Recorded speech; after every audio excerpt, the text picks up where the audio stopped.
এমন একদিন আসবে যেদিন এই পৃথিবী ধ্বংস হয়ে যাবে। সেদিন এই দুনিয়ার কোনো অস্তিত্ব থাকবে না। পৃথিবী হবে একটি সমতল জমিন। এর বহু বছর পর হজরত ইসরাফিল আলাইহিসসালাম দ্বিতীয়বার সিংগায় ফুঁক দিবেন। তারপর মানুষগুলো পিপিলিকার মতো কবর থেকে উঠতে থাকবে। আল্লাহ তাআলা বলেন, এরপর যখন সিংগায় দ্বিতীয়বার ফুঁক দেয়া হবে, তখন হঠাৎ করে মানুষগুলো কবর থেকে উঠে দাঁড়াবে এবং তাকিয়ে থাকবে। সূরা জুমার আয়াত নং ৬৮। সেই সময়ই কায়েম হবে হাসরের মাঠ।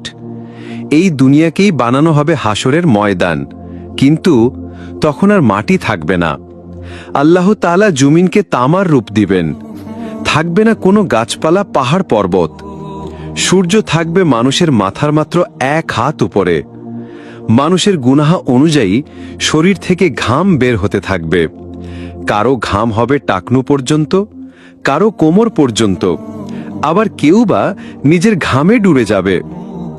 এই ঘাম হবে ফুটন্ত পানির মতো, যা মুহূর্তেই মানুষের গায়ের চামড়া গলিয়ে ফেলবে। মানুষগুলো সাহায্যের জন্য চিৎকার করবে, কিন্তু কেউ কারো দিকে ফিরেও তাকাবে না। সেদিন সবাই বলবে, ইয়া নফসি ইয়া নফসি। হে আল্লাহ, আমাদের